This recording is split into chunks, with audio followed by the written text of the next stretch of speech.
नमस्कार, स्वागत है आप सभी का वेदांकुल के इस ऑनलाइन लर्निंग प्लेटफॉर्म में। आज की इस वीडियो में हम बात करेंगे कि आखिर जब आप DU LLB में एडमिशन ले लेते हैं, तो बहुत सारे लोगों को उम्मीद रहती है कि हमें प्लेसमेंट मिल जाएगा जब हम 3 साल पूरा कर चुके होंगे।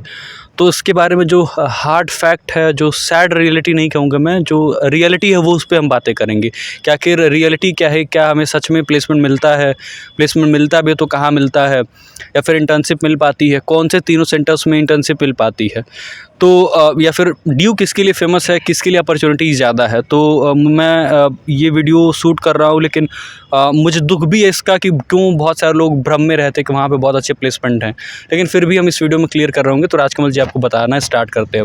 ओवर टू यू राजकमल जी। हाँ, देखिए जो स्टूडेंट दिल्ली विश्वविद्यालय में फैकल्टी ऑफ लॉ में एडमिशन लेना चाहते हैं, उनको लगता है कि हाँ, हम एडमिशन ले रहे हैं दिल्ली विश्वविद्यालय में तो हमें प्लेसमेंट आसानी से मिल जाएगी। तो ऐसा वास्तव में देखने को तो नहीं मिलता है, शायद कह सकते हैं 1-8% मिल जाए, कहीं बहुत रेयर रेयर प्लेसमेंट केस में। होता है। क्योंकि हमारे 5-6 मित्र वहाँ पर अध्ययनरत हैं और पढ़ाई कर रहे हैं, तो उनसे कुछ बातचीतें होती रहती है, तो वो बताते हैं कि भाई आखिर माहौल क्या है DU का।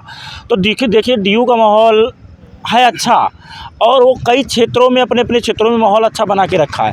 लेकिन प्लेसमेंट की जो रियलिटी है, तो रियलिटी को देखकर एक बार के लिए हम भी चौंक गए कि आखिर DU तो प्लेसमेंट के लिए जाना जाता था, लेकिन रियलिटी ये है कि प्लेसमेंट वास्तव में होता नहीं है LLB के स्टूडेंट का, और अगर हो भी जाता है तो 0.1%, 0.001% इस टाइप के प्लेसमेंट होते हैं। तो जो भी छात्र DU में जाना चाहते हैं प्लेसमेंट हो जाएगा, तो ऐसा कुछ है नहीं। आप DU जाना चाहते हैं, उसका फील्ड अलग है, DU का फील्ड अलग है, और जो DU का फील्ड है वो आपको मिश्रा जी बताएंगे कि किस मामले में DU बेस्ट है।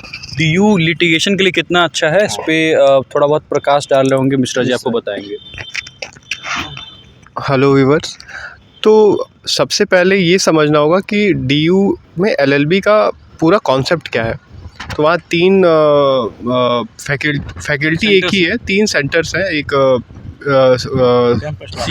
कैंपस लॉ सेंटर, फिर एक law centre 1, law centre 2, 3 centres हैं। उसमें सीट करीब 3000 के आसपास है। जो आप वहाँ का सिलेबस निकाल के देखेंगे तो आपको पता चलेगा कि वो पूरा लिटिगेशन बेस्ड सिलेबस है। वो आपको तैयार करता है कि एक एडवोकेट कैसे हो, और हो भी क्यों ना, क्योंकि जो दिल्ली है वो राजधानी है जो लिटिगेशन की। सुप्रीम कोर्ट बेस्ड है दिल्ली में, हाई कोर्ट बेस्ड है दिल्ली में, और फिर इतने सारे डिस्ट्रिक्ट कोर्ट्स हैं दिल्ली में।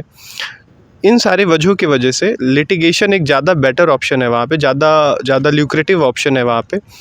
बच्चे फर्स्ट ईयर LLB में या सेकेंड ईयर LLB में ही शुरू कर देते हैं, किसी एडवोकेट के पास इंटर्नशिप करने लगते हैं। तो वहाँ ज़्यादा माहौल लिटिगेशन का देखा जाता है, और हर यूनिवर्सिटी एक अपना माहौल लेके आती है।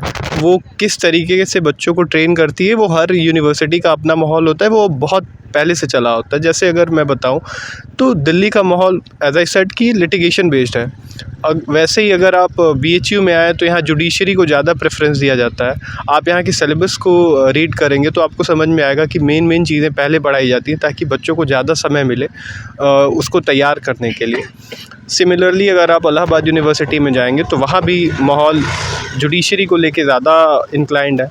महात्मा गांधी काशी विद्यापीठ में आप आएंगे तो यहाँ मोरलेस लिटिगेशन को लेके ज़्यादा फोर्स किया जाता है, ज़्यादा उस तरफ इंक्लिनेशन रहता है बच्चों का कि लिटिगेशन में हमको जाना है।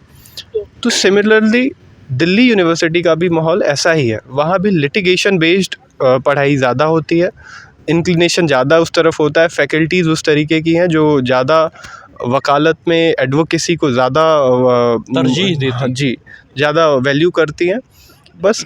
पर हाँ, अगर आप इस तरीके से देख रहे हैं तो वहाँ जुडिशरी की बहुत सारी कोचिंग है जिसके लिए बच्चे जाते हैं। और अगर आप लॉ सेंटर्स के इस तरीके से टाइम टेबल शेड्यूल किए जाते हैं कि आप अपनी कोचिंग भी कर लें और लॉ सेंटर में पढ़ाई भी कर लें। आगे की इन्फॉर्मेशन आदित्य देंगे। तो ये इन्फॉर्मेशन थी। बाकी मैं ये बताऊँ, इंटर्नशिप में भी प्रॉब्लम होती है। अब जहाँ तक मुझे पता है CLC के टैग पे तो इंटर्नशिप्स मिल जाती हैं, बट LC1 और LC2 के टैग पे अब इंटर्नशिप भी मिलना मुश्किल हो जाता है कई बार। तो आपको बातें करती रहनी पड़ती है, फिर कई बार एडवोकेट से आपको इन्फॉर्मेशन लेते रहना होता है, कई बार उनके कॉन्टैक्ट में रहना पड़ता है, तब तब जाके आपको इंटर्नशिप मिल पाती है। और मेरा ये भी नहीं कहना है या हम लोगों का ये नहीं कहना है कि बिल्कुल 0% प्लेसमेंट है। अगर आप खुद के एफर्ट्स लगाते हैं, कैंपस प्लेसमेंट में भी 1%, 2% और 0%, ये बिल्कुल ठीक है। लेकिन खुद से आप एफर्ट्स लगाते हैं, तो अगर आप अच्छा स्पीकिंग स्किल रखते हैं, नॉलेज आपकी अच्छी है किसी पर्टिकुलर लॉ में, तो आपका प्लेसमेंट हो सकता है। लेकिन आपको ऑफ कैंपस जाके प्लेसमेंट देना होगा, खुद से स्टेप लगाना पड़ेगा, तब जाके अच्छा प्लेसमेंट आप पा सकते हैं। ये बात भी अपने मन में आप ध्यान से बैठा के रखिएगा कि खुद से अगर एफर्ट्स लगाते हैं आप, तो प्लेसमेंट आपको मिल सकता है एज अ लीगल एडवाइज़र या फिर कहीं पे लीगल असिस्टेंट, बाकी और भी सारे पोस्ट पे आपको प्लेसमेंट मिल सकता है। लेकिन ऑफ कैंपस प्लेसमेंट के चांसेस ज़्यादा रहते हैं। राजकमल जी कुछ बताने वाले थे। देखिए आदित्य जी, बहुत ऐसे स्टूडेंट होते हैं कि DU LLB में एडमिशन हो गया तो इंटर्नशिप पहले ही सेमेस्टर में कर ले, दूसरे ही सेमेस्टर में कर ले, किस सेमेस्टर में करें इंटर्नशिप। तो बहुत सी ये दुविधा होती है, बहुत डाउट्स होते हैं। तो मैं जहाँ तक रिसर्च कर पाया हूँ, अगर आपको इंटर्नशिप करना ही है और लिटिगेंट में जाना है, लिटिगेशन में, हाँ, वहाँ पर जाना है, एडवोकेसी में जाना है, वकालत में जाना है, एक अच्छे अधिवक्ता बनना है, तो आपको देखिए इंटर्नशिप करने से पहले 2 चीज़ें बात ध्यान रखनी चाहिए।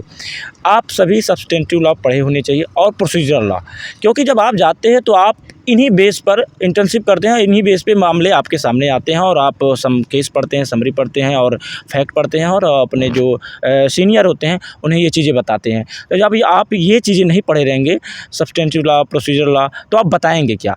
तो आपके लिए आवश्यक है कि आप एक अच्छा अधिवक्ता बनना चाहते हैं, एक बड़ा एडवोकेट बनना चाहते हैं, तो आपके लिए बहुत ज़रूरी है कि आप पहले ये 2 लॉ पढ़ लें, कि सब्सटेंटिव लॉ पूरा पढ़ लें, प्रोसीजरल लॉ पढ़ लें, उसके बाद ही इंटर्नशिप करिए। मेरे राय में ऐसा विचार है। यही हम लोगों का भी ओपिनियन है। कई बार क्या होता है कि हम इंस्टाग्राम वाले भौकाल के लिए white shirt and black pant और सूट एंड ऑल सब लगा के पूरा भौकाल टाइट रहे और अपना इंटर्नशिप, हम बिल्कुल रियलिटी बोल रहे हैं। हम कोई यहाँ पे फॉर्मेलिटी एंड प्रोफेशनलिज्म में नहीं जा रहे हैं, हम बिल्कुल जो सच्चाई ग्राउंड रियलिटी उसकी बात कर रहे हैं। तो कई बार होता है कि हम इंस्टाग्राम पे पोस्ट डालने के लिए कि हम यहाँ इंटर्नशिप कर रहे हैं, सुप्रीम कोर्ट चले गए, हाई कोर्ट चले गए, इन सारी चीज़ों की वैल्यू सर या मैडम जो भी आप इस वीडियो को देख रहे हैं, कई बार आपके लॉन्ग टर्म लाइफ के लिए बहुत हानिकारक होता है। It's very much harmful for your life.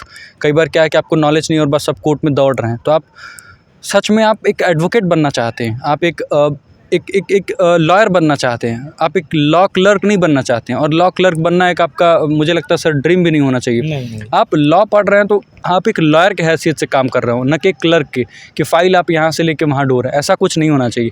तो ये बात रही DU से रिलेटेड।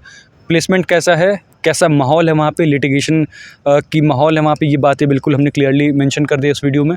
और भी चीज़ें हमने डिस्कस की है। इस वीडियो को पूरा ध्यान से सुनिएगा, बहुत सारी चीज़ें आपकी क्लियर होंगी।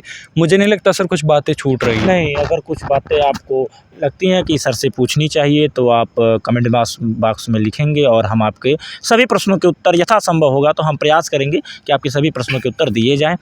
बाकी अगर मिश्रा जी कुछ कहना चाहें तो कह सकते हैं। दिल्ली एक ऐसी जगह है जो एक कैपिटल रीजन है भारत का। तो ना सिर्फ सुप्रीम कोर्ट और हाई कोर्ट, बस बहुत सारे फोरम, बहुत सारे कमीशंस जो हैं वो भी वहीं बेस्ड हैं। तो इन सारी चीज़ों को देखते हुए वहाँ लिटिगेशन या एडवोकेसी या इन सारी चीज़ों को ज़्यादा प्रेफरेंस दिया जाता है। फॉर्म्स भी सर बहुत ज़्यादा जी, लॉ फॉर्म्स भी बहुत ज़्यादा NGO भी है शायद, NGO, ह्यूमन राइट कमीशंस। तो इन सारी चीज़ों जी तो इन सारी चीज़ों को देखते हुए बच्चे उस तरफ थोड़ा ज़्यादा भागते हैं, क्योंकि प्रचलन में वहाँ वही है ज़्यादा। पर इसके साथ ही जिन्हें तैयारी करनी है उनके लिए अच्छे प्लेटफॉर्म्स, अच्छे कोचिंग सेंटर्स भी हैं। तो ये आपके प्रेफरेंस पे है कि आप क्या चूज़ करते हैं। Thank you. आप मिलेंगे किसी और वीडियो में, तब तक के लिए खुश रहिए, पढ़ते रहिए, मुस्कुराते रहिए। आप सभी का बहुत बहुत धन्यवाद। अपना बहुत ख्याल रखिए।